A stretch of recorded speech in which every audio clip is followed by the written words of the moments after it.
ఈనాడు పత్రిక అండి. అపార్ట్మెంట్ మొత్తంలో కూడా ఉచితంగా వేస్తున్నారు. మొన్న ఈ నెల 15వ తారీఖు నుంచి డిసెంబర్ 15వ తారీఖు నుంచి మా అపార్ట్మెంట్ లో 40 మంది సభ్యులుంటే ఈ 40 మంది సభ్యులలో ముగ్గురు మాత్రం ఈనాడు వేయించుకుంటారు. 11 మంది ఇక్కడ సాక్షి వేయించుకుంటారు. మిగతా వాళ్ళు ఇంగ్లీష్ పత్రికలు వేయించుకుంటారు. కానీ మిగిలిన 37 మందికి కూడా ఉచితంగా వేస్తున్నారండి ఈనాడు. ఉచితంగా వేసి వీళ్ళు ఏం చేస్తున్నారంటే అసత్యాలను రాసి ప్రజలను ప్రభావితం చేసి చంద్రబాబు నాయుడు అధికారంలోకి ఏదో రకంగా అధికారంలోకి తీసుకురావాలనేటటువంటి ప్రచారం చేస్తా ఉన్నారు.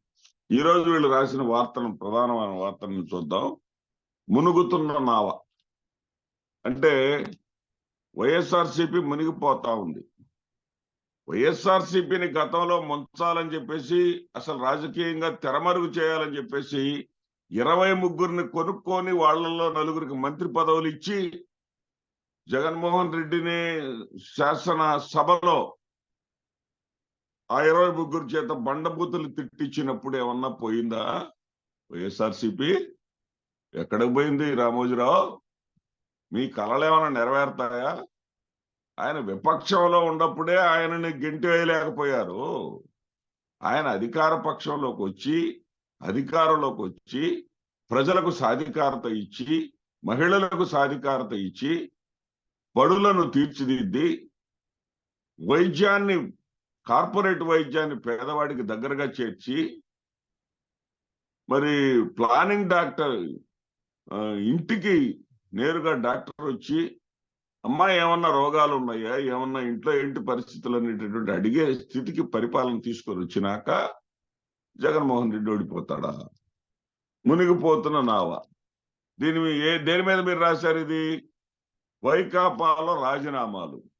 జగన్మోహన్ రెడ్డి గారు ఇప్పుడు కాదు, 4 నెలల నుంచి చెప్తున్నాడు 40 మంది ఉన్నారు, ఈ 40 మంది మీ పనితీరు మార్చుకోండి అని చెప్పారు. సరే, ఆయన 31 మార్పులు చేశారు. అంటే 11 మార్పులు మాత్రమే మీకు బయట కనపడుతుంది. కానీ మరొక 20 మార్పులు కూడా చేసేసారు. మరొక 20 మందిని కూడా పిలిపించి, మొత్తం 31 మందిని పిలిపించి, మీకు సీట్లు లేవు, లేదా మీకు సీటు ఉన్నా కానీ మీరు ఇక్కడ కాకుండా ఇంకో చోట చేయవలసి వస్తుంది చెప్పారు. సరే, ఇది మునిగిపోతున్న నావైతే ఈ 31 మంది బోలోమంటూ నీ జనసేనలోనో టీడీపీలోనో చేరాలి కదా. పిచ్చి రామోజీరావు, ఏం చేరలేదే?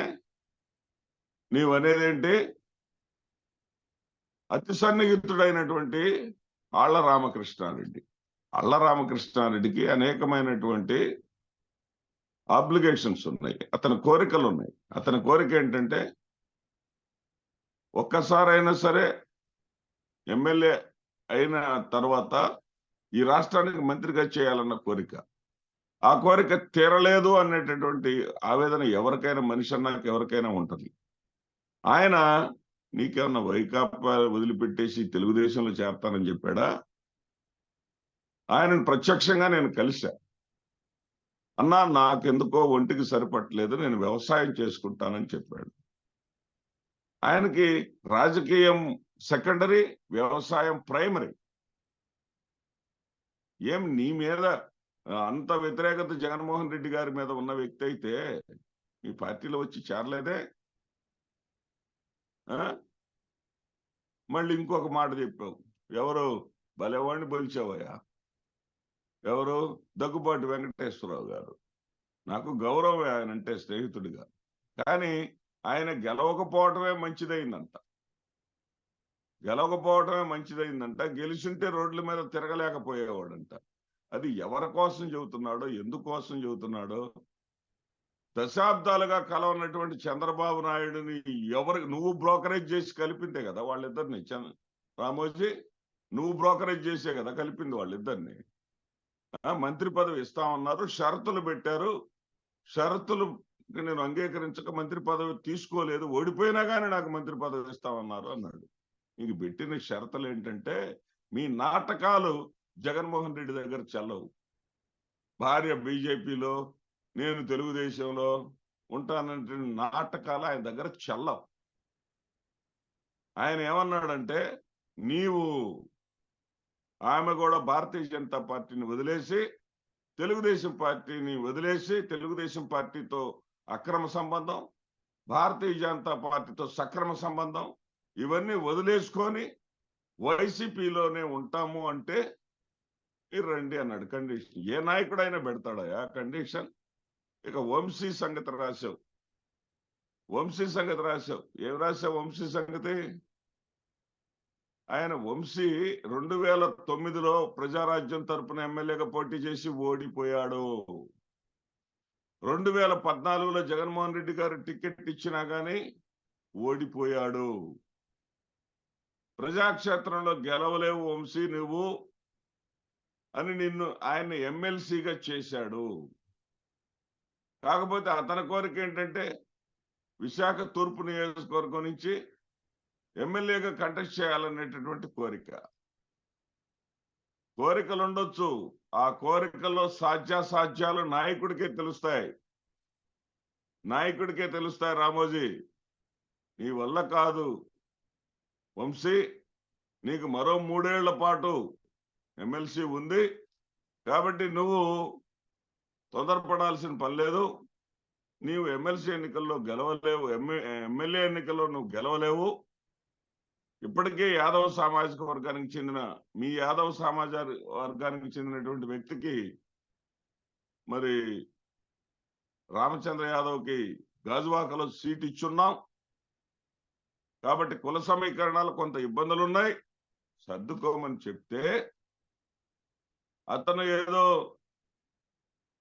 ఆయన అక్కడ ఉన్నటువంటి సమన్వయకర్త అయినటువంటి ఆ ప్రాంత సమన్వయకర్త అయినటువంటి వైవి సుబ్బారెడ్డి గారి మీద ఏదో అలిగి ఆయన వెళ్ళాడు. ఏం పోతుందట? 23 శాసనసభ్యులు పోయినప్పుడే ఏం కాలేదే. అన్నే రాంబాబు ఏం చెప్పాడు? వైసీపీ గిద్దలూరులో జెండా ఎగరవేస్తుంది అని చెప్పాడు. తాను మాత్రమే స్థానిక నేతలతోటి విభేదాల వల్ల పక్కనుంటున్నాను అన్నాడు. రాజకీయాల నుంచి దూరంగా ఉంటాను కానీ జీవితం అంతా బ్రతికున్నంత కాలం జగన్తోనే ఉంటాను అన్నాడు. దాని అర్థం ఏంటి రామోజీరావు? దాని అర్థం ఏంటి? జగన్మోహన్ రెడ్డి గారిని కాదని బయటకు వెళ్ళలేని పరిస్థితి. మరి విశాఖలో ఏదన్నా కొద్దిగా అవకాశం ఉంటుందేమో. విశాఖలో తెలుగుదేశం పార్టీ కేవలం 23 స్థానాలు గెలిచిన, రాష్ట్రం మొత్తం 23 స్థానాలు గెలిచినప్పుడు కూడా ఒక విశాఖ నగరంలోనే 4 స్థానాలు గెలిచింది. విశాఖలో ఏమైనా హోప్ ఉంటుందేమోనని ఆ వంశీ వెళితే వెళ్ళుండొచ్చు. ఆ వంశీ వెళ్ళిన దానికి గుణపాఠం చెప్తారు.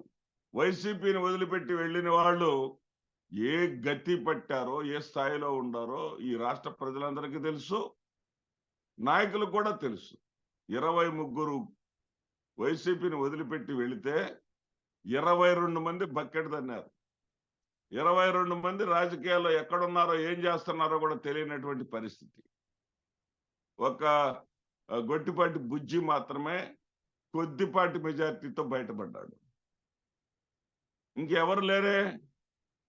ఆ గొట్టిపాటి బుజ్జి విశ్వ ప్రయత్నం చేస్తా ఉన్నాడు తెలుగుదేశం పార్టీలోకి రావటానికి, తెలుగుదేశం పార్టీని వదిలేసి వైసీపీలోకి రావటానికి. ఆ వార్తలేమి రాయవే నువ్వు?